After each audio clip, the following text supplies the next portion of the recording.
First contact at Proxima. The alarms at Proxima Station weren't designed to be dramatic. They were simple, efficient alert tones, created by engineers who valued function over flair. So when Dr. Sarah Chen heard the short, staccato pulse from her workstation, she initially thought it was just another micrometeorite warning. It wasn't. Dr. Chen, the station's AI announced, its voice carefully neutral. I'm detecting anomalous gravitational readings from the Proxima Centauri observation sector. The values exceed standard error margins by several orders of magnitude. Sarah straightened in her zero-gravity harness, dark eyes narrowing at the holographic display. Proxima Station, humanity's first extrasolar research facility, had been monitoring their neighboring star system for 3 years without incident. The station's primary mission was to study the potentially habitable world orbiting Earth's nearest stellar neighbor. "Show me the variance pattern," she commanded, her fingers dancing across the haptic interface. The hologram shifted, displaying a complex web of gravitational distortions. As an astrophysicist, Sarah had studied gravitational patterns her entire career. These weren't natural. "Wake up Station Commander Morris," she ordered, "and get me a direct link to Earth control." Before the AI could respond, the station's lighting shifted to deep red. New alarms, far more urgent than the first, began blaring throughout the facility. "Multiple objects detected," the AI reported. "Emergence patterns consistent with artificial gravity manipulation. Doctor, I believe we are witnessing a controlled faster-than-light exit event." Sarah's breath caught in her throat. Humanity had theorized about FTL travel, but hadn't achieved it yet. If these readings were correct. Station Commander David Morris's voice crackled over the comm. "Dr. Chen, talk to me." "Sir, we have multiple contacts appearing in system. Their deceleration pattern suggests technology far beyond our current capabilities." She paused, double-checking her readings. "They're heading directly for Proxima." The next few hours were a blur of activity. Earth control was notified. Contingency plans were activated, and every sensor on Proxima Station was focused on the incoming vessels. They were like nothing humanity had ever seen. Smooth, crystalline structures that seemed to bend light around them, moving with impossible grace. "First contact protocol is in effect," Morris announced to the station's crew of 15. "Remember your training. We are humanity's representatives out here. Let's not start an interstellar incident." Sarah almost laughed at that. Their training for alien contact had been mostly theoretical. No one really expected. The AI's voice interrupted her thoughts. "Unknown vessels are altering course. New trajectory indicates." It paused, something it never did. "They're heading directly for us." Morris's voice remained steady. "All hands to emergency stations. Dr. Chen, you're our senior scientist. Any insights?" Sarah studied the approaching vessels, her mind racing. "Their technology is clearly advanced, but look at their approach pattern. It's methodical, cautious. They're treating us like we might treat a newly discovered indigenous settlement. They're being careful not to frighten us." "That's something, at least," Morris replied. "Options. We follow protocol," Sarah said firmly. "Broadcast the first contact package on all frequencies. Let them know we're intelligent and peaceful." The first contact package was humanity's hello card to the stars, a carefully crafted message of peace and friendship, translated into the universal languages of mathematics and physics. They had debated its contents for decades. Now they would find out if it worked. The aliens responded almost immediately, not with words or images, but with pure mathematics, complex equations that Sarah recognized as describing orbital mechanics. But there was something wrong with them. "Commander," she said, her voice tense, "these equations, they're describing a stellar system under attack. I think they're trying to warn us about something." Before Morris could respond, new alarms blared. More gravitational distortions were appearing, but these were different. Violent, aggressive ripples in space-time that made the station's structural members creak. Multiple new contacts. the AI reported. These vessels match no known configuration. Energy readings are extreme. The crystalline ships suddenly accelerated, taking up defensive positions around Proxima Station. Their message became clear. They weren't just making first contact. They were trying to protect humanity from something worse. Earth Control, Proxima Station. Morris transmitted, his voice absolutely steady. We have a Code Omega situation. I say again, Code Omega. First contact has been achieved, but we are about to be engaged by hostile forces, requesting immediate implementation of the Stellar Defense Initiative. Sarah watched as more ships emerged from FTL, dark, angular vessels that seemed to absorb light rather than reflect it. The crystalline ships, their new allies, moved to intercept them. And there, at humanity's nearest stellar neighbor, Earth's first interstellar war began. Not with a diplomatic mistake or a resource dispute, but with humanity being drawn into a conflict that had been raging across the galaxy for millennia. As weapons fire lit up the space around Proxima Station, Sarah Chen realized that humanity's greatest test wouldn't be making first contact. It would be proving they deserved to survive it. The Silent Hunters. 3 months after first contact, Earth's military strategists faced an uncomfortable truth. Conventional warfare against the Nexus, as the hostile aliens came to be known, was suicide. Their technology was centuries ahead of humanity's best efforts. But humans had one advantage. They were very, very good at being underestimated.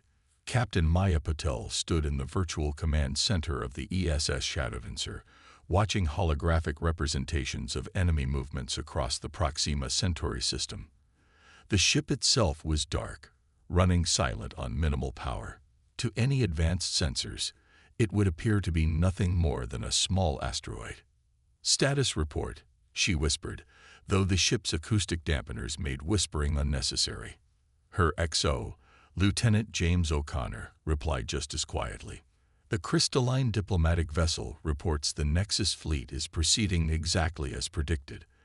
They're sweeping the system in a standard search pattern, looking for our main fleet. Maya allowed herself a small smile. The Nexus wouldn't find Earth's main fleet because it didn't exist. At least, not in the form they expected. Instead of building massive warships to match the Nexus's firepower, humanity had taken a different approach. The Shadowdancer was one of 50 ghost ships deployed throughout the system. Each vessel was small, stealthy, and packed with technology that seemed primitive by galactic standards, but was devastatingly effective when used properly. The crystallines thought we were crazy, O'Connor commented, reviewing the battle plan again. They still don't understand why we refused their offer of advanced weapons technology. Because better weapons wouldn't win this war, Maya replied. The Nexus has been fighting the same way for thousands of years. They expect every species to try to match their technological level. But humanity, we fight dirty. O'Connor finished with a grin. Maya nodded. The plan was quintessentially human. Instead of trying to win through superior firepower, they would use the enemy's assumptions against them. The Nexus believed they were hunting a primitive species trying to develop advanced technology. They weren't prepared for a primitive species that had mastered the art of asymmetrical warfare. Signal from the Crystalline Embassy, the comm officer reported. The Nexus fleet has passed the outer marker. Operation Silent Hunter is go. Maya straightened in her command chair. All ships, execute Phase 1. Across the Proxima system, 50 asteroids began to move. Not quickly, not obviously. They drifted like debris, letting the natural gravitational dance of the system mask their true nature. The Nexus's mighty warships, scanning for energy signatures and advanced technology, completely ignored them. They're so focused on looking for advanced threats that they're blind to simple ones, Maya commented. Just like we predicted. The ghost ships carried no energy weapons, no fancy shield systems. Instead, they were loaded with simple kinetic weapons, glorified rocks, really accelerated to devastating velocities by gravity assists, and minimal thruster burns that could be mistaken for outgassing. First target approaching optimal range, tactical reported. Intercept solutions calculated. Maya watched as the nearest Nexus warship, a massive construct of dark metal and crackling energy fields, passed within 5 kilometers of her ship. At this range, even their advanced sensors couldn't distinguish the shadow dancer from natural space debris. "Release primary package," she ordered. Shadow dancer's cargo bay opened silently, releasing thousands of small objects. To the Nexus's sensors, they would appear to be nothing more than a cloud of micrometeorites, the kind of natural phenomenon their shields were designed to ignore. But these weren't rocks. They were smart dust. Millions of microscopic machines designed to infiltrate the Nexus ships through their shield gaps and attack their systems from within. It was technology the crystallines had dismissed as primitive, but humanity had perfected it for exactly this kind of warfare. Package delivered. Tactical confirmed. Moving to Phase 2 positions. Across the system, other ghost ships were executing similar maneuvers, each releasing their cargo of intelligent particles into the paths of Nexus vessels. The enemy ships, designed to repel energy weapons and missile attacks, had no defense against an attack they couldn't even detect. First effects in 3, 2, 1. The massive Nexus warship suddenly lurched, its engines sputtering as the smart dust began interfering with its systems. Alarms would be blaring on its bridge as system after system reported inexplicable failures. The crystallines were right about one thing, O'Connor observed. The Nexus's technology is incredibly advanced, but they forgot that sometimes the simplest solutions are the most effective. Maya watched as more Nexus ships began showing signs of system failures. The smart dust was spreading through their fleet like a virus, transmitted from ship to ship by their own energy fields. Signal from the crystalline embassy. Communications reported. They're laughing. I think they finally understand what we're doing. Humanity's first lesson in warfare, Maya said softly. It's not about having the biggest guns. It's about using what you have in ways your enemy doesn't expect. As the Nexus fleet fell into chaos, Maya allowed herself to feel a moment of pride. Humanity might be technologically inferior, but they had millennia of experience in fighting against superior forces. The Nexus was about to learn why you should never underestimate a species that had perfected the art of asymmetrical warfare. All ships, prepare for Phase 3, she ordered. Let's show them what else primitive technology can do. The real battle was just beginning, and humanity was just getting started. Operation Trojan Horse. The crystalline high command wasn't used to being confused. Their species had fought the Nexus for generations, always following the same patterns of technological escalation. But now, they watched in bewilderment as humans prepared their next move. You want us to do what? The crystalline admiral's form shimmered with disbelief as he addressed the human tactical committee. Admiral Rachel Santos smiled. After 20 years commanding Earth's submarine forces, she understood the power of invisibility, not just physical stealth, but strategic misdirection. We want you to leak the location of Earth to the Nexus, she repeated, but not directly. Make them think they discovered it themselves.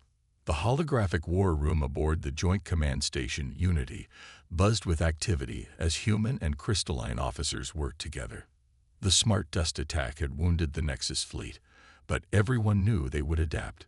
Humanity needed to strike again before that happened. The Nexus thinks we're primitive, Rachel continued. Let's use that. They'll expect us to desperately defend our homeworld. Instead, we're going to invite them in. Dr. Marcus Wong, Earth's leading Chinook psychologist, stepped forward. We've analyzed every battle the Nexus has fought over the last 1,000 years. They follow patterns, not just tactical ones, but psychological ones. They don't just want to win. They want to dominate, to prove their superiority. The crystalline admiral's color shifted to a deep blue of contemplation. And you believe this? Psychological weakness can be exploited. We've been exploiting psychological weaknesses in warfare since before we had written language, Marcus replied. The Trojan horse wasn't just a military tactic, it was a manipulation of enemy psychology. Rachel brought up a holographic display of the Sol system. The Nexus will expect to find a primitive civilization cowering behind hastily constructed defenses. Instead, they'll find this.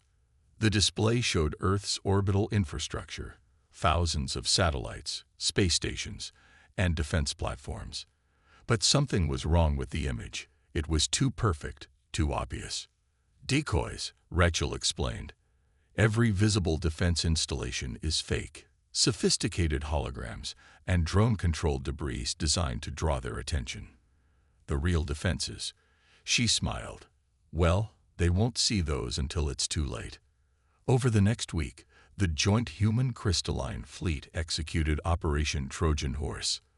The crystallines leaked information through their intelligence networks, making sure the Nexus would discover Earth's location. Meanwhile, humanity prepared their trap. The beauty of it, Rachel explained to her staff, is that the more primitive they think we are, the more their own arrogance blinds them. They'll see exactly what they expect to see. A desperate species trying to protect itself with obvious, crude defenses. The crystalline admiral, who had finally embraced the human strategy, added his own insight. For millennia, we tried to match their technology. We never considered using their psychological weaknesses against them. That's because you're too advanced, Marcus said with a hint of irony. Humanity had to master psychological warfare because for most of our history, it was all we had. When every tribe, city, and nation could be an existential threat, we learned to win fights before they began. The trap was set. Earth's real defense fleet, hundreds of ghost ships and autonomous weapon platforms, lay hidden in the debris fields and asteroid belts of the solar system. The visible defenses were elaborate decoys designed to draw Nexus fire and analysis. But the true genius of Operation Trojan Horse wasn't the military deception, it was the psychological manipulation. Every piece of leaked intelligence, every decoy defense system, was carefully crafted to reinforce the Nexus's superiority complex. They'll commit their full fleet, Rachel predicted. They'll want to make an example of us, to show the galaxy what happens to primitive species that dare to resist. And in doing so, they'll walk right into our trap, the crystalline admiral finished, his form now glowing with understanding. The waiting was the hardest part. Days passed as human and crystalline forces maintained their deception. The fake defense platforms broadcasted convincing but deliberately flawed energy signatures. The decoy fleet moved in predictable, almost amateurish patterns. Finally, the sensors lit up. The Nexus fleet had arrived. Not just a battle group, but their entire regional armée. Thousands of ships, ready to crush what they thought was a primitive civilization's pathetic attempts at defense. Rachel watched them approach, remembering an ancient quote, "Appear weak when you are strong, and strong when you are weak." All ships, maintain position, she ordered. Let them think they've surprised us. Let them think they've seen everything we can throw at them.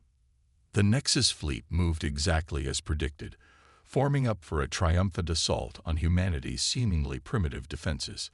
They never suspected that their greatest weakness wasn't their technology. It was their inability to imagine that a less advanced species could outthink them. Operation Trojan Horse is now in effect, Rachel announced to all commands. Let's show them why humanity's most powerful weapon has always been our minds. The trap was about to spring, and the Nexus was about to learn a lesson that countless human empires had learned throughout history. Underestimate humanity at your own peril. The mathematics of victory. Dr. Aisha Patel stood before the combined human crystalline strategic command, her quantum computer interface glowing softly in the darkened room. As Earth's leading expert in chaos theory and combat mathematics, she was about to revolutionize space warfare. The Nexus fleet is doing exactly what the probability matrices predicted, she announced, gesturing to the complex mathematical patterns swirling in the holographic display. They're following their standard combat algorithms, the same ones they've used for thousands of years. Admiral Santos nodded. because they've never needed to change them. Until now. The massive Nexus fleet had spread through the solar system, methodically destroying the decoy defense platforms. Their formation was perfect, their tactics flawless, by their own standards, but they were fighting a type of war they'd never encountered before. Look at their fleet movements, Aisha continued. It's beautiful, in a way. Perfect geometric patterns, optimal firing solutions, textbook space combat tactics. But that's their weakness. They're too perfect, too predictable. She brought up a new display, showing the hidden positions of Earth's true defense forces. The ghost ships and autonomous weapons platforms were positioned in seemingly random locations throughout the system.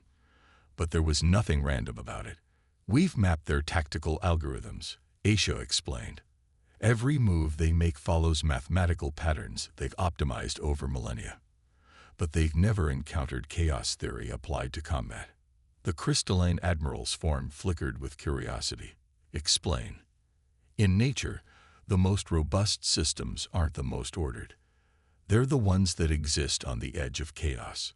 Human military theorists have understood this for centuries, but we've never had the computing power to fully apply it. Until now. She activated another simulation. Every position of our forces has been calculated to create cascading disruptions in their battle formations. We're not just fighting their ships, we're fighting their mathematical assumptions about how space combat should work. The plan was audacious. Instead of trying to match the Nexus's superior technology, humanity would use their own tactical rigidity against them. Each ghost ship, each weapons platform, was positioned according to complex chaos mathematics that the Nexus's combat computers would interpret as random noise. Launch Operation Butterfly, Admiral Santos commanded, naming it after the chaos theory principle that a butterfly's wings could cause a hurricane. Across the solar system, humanity's hidden forces began to move, not in the rigid, geometric patterns the Nexus expected, but in seemingly erratic trajectories calculated by quantum computers running chaos algorithms. The Nexus fleet's perfect formation began to break down. Their combat computers, programmed to recognize and counter standard tactical patterns, couldn't predict where the next attack would come from. Every time they adapted to one threat vector, 3 more appeared from unexpected angles. Their ships are trying to establish new formation patterns, a tactical officer reported. But they can't. Our attack vectors are mathematically designed to disrupt any pattern they try to create. The crystalline admiral watched in amazement as the mighty Nexus fleet, undefeated for millennia, fell into disarray. You're not just attacking their ships, he realized. You're attacking the very mathematics they use to wage war. Aisha nodded. Humans have always excelled at finding patterns in chaos and creating chaos in patterns. We're using mathematics not just as a tool, but as a weapon. The battle unfolded like a complex mathematical equation. Each move by the human forces triggered cascading disruptions in the Nexus fleet's formations. Their superior technology meant nothing when they couldn't bring it to bear effectively. They're trying to retreat, someone announced. Their formation is completely broken. But retreat wasn't as simple as they expected. The ghost ships had positioned themselves according to calculated chaos patterns that blocked standard escape vectors. The Nexus fleet, for the first time in its history, was trapped by mathematics they couldn't comprehend. Send the message, Admiral Santos ordered. Across all frequencies, in the mathematical language the Nexus understood, humanity transmitted their terms: immediate surrender, or face complete destruction from weapons they couldn't predict or counter. They're responding, communications reported. They're surrendering. The largest Nexus fleet in this sector is surrendering to a technologically inferior force. The crystalline admiral's form pulsed with colors of astonishment. In all our years of fighting them, we never imagined. We thought victory required matching their technology. We never considered. That's because you fought the way they expected you to fight, Aisha explained. Humans have never had that luxury. We've always had to find unexpected solutions to turn our enemies' strengths into weaknesses. As the Nexus ships powered down their weapons, Admiral Santos turned to Dr. Patel. Chaos theory, applied to space combat. What made you think it would work? Aisha smiled. Because throughout human history, our greatest victories have come not from being the strongest, but from being the most adaptable. We didn't try to fight better than the Nexus. We changed the entire definition of how space combat works. The victory would reshape galactic warfare forever. But more importantly, it proved that humanity's greatest strength wasn't its technology or its weapons. It was its ability to think in ways that no other species had imagined. A new dawn. 1 year after the Battle of Seoul, the galactic political landscape had changed beyond recognition. The Grand Hall of the newly established Galactic Conclave buzzed with activity as representatives from 100 species gathered to witness something unprecedented: the official recognition of humanity as a leading power in galactic affairs. Dr. Sarah Chen, now Earth's ambassador to the Conclave, stood at the podium. Behind her, a window showed the rings of Saturn, where the Conclave headquarters had been established as a symbol of humanity's new role in galactic politics. The defeat of the Nexus taught us all a valuable lesson, she began. True strength isn't measured by technological advancement alone, but by the ability to think differently, to adapt, and to innovate. The assembled delegates, including former Nexus client states now free to determine their own destinies, listened intently. The crystalline ambassadors' form pulsed with colors of agreement as Sarah continued. We didn't win because we were stronger. We won because we refused to fight the way they expected us to fight. And now we propose a new way forward for all species. The proposal was revolutionary, a galactic defense initiative that would combine the different strengths of each species. The crystallines would contribute their advanced technology, other races their unique capabilities, and humanity would contribute what had proven to be their greatest asset: their unconventional thinking and adaptive strategies. The Nexus failed not because their technology was flawed, Sarah explained, but because they stopped evolving. They believed technological superiority guaranteed victory. They forgot that true intelligence means being able to question your own assumptions. In the years since the battle, humanity had shared their methods, not their primitive technology, but their ways of thinking. The concept of asymmetrical warfare, the application of chaos theory to combat, the importance of psychological warfare, these have become highly sought-after knowledge throughout the galaxy.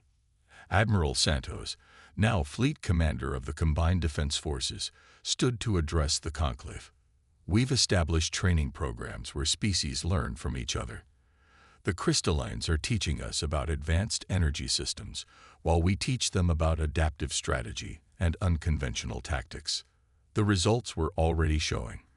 Former Nexus client states, combining their advanced technology with human strategic thinking, had successfully defended themselves against remnant Nexus forces. The age of technological intimidation was over. But perhaps the most profound change was philosophical. Species that had spent millennia trying to climb the technological ladder began to recognize that progress wasn't just about building better weapons. It was about thinking in new ways. The human concept of thinking outside the box has revolutionized our approach to everything, the crystalline ambassador announced. We had forgotten that advancement can come in many forms. Dr. Marcus Wong, speaking as the head of the new Galactic Cultural Exchange Program, added his insight. The greatest threat to any civilization isn't external. It's the belief that there's only one way to solve problems. Humanity's gift to the galaxy isn't our technology, it's our creativity. As the conclave session concluded, Sarah found herself in conversation with representatives from dozens of species, each eager to learn from humanity's example. They didn't want Earth's primitive weapons or basic space drives. They wanted to understand how humans thought. Your species faced extinction, a former Nexus client said, and instead of trying to match their power, you changed the rules of warfare itself. How did you know it would work? Sarah smiled. We didn't. But throughout human history, we've learned that when you can't win by conventional means, you have to try something unexpected. Sometimes the best way to win isn't to be stronger, it's to be smarter. As she looked out at the rings of Saturn, Sarah reflected on how far humanity had come. In just 1 year, they had gone from a primitive species facing extinction to a respected leader in galactic affairs. Not because they had the best weapons or the most advanced technology, but because they had something far more valuable: the ability to imagine new possibilities.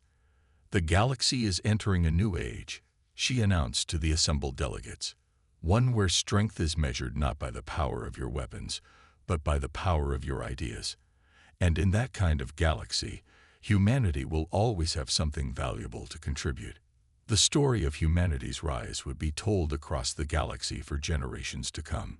Not as a tale of military might or technological supremacy, but as a lesson in the power of human ingenuity and the importance of never stopping to evolve and adapt. The age of the Nexus was over. The age of innovation and cooperation had begun, and humanity, the species that had changed everything, was ready to help lead the way into this new dawn. End of story.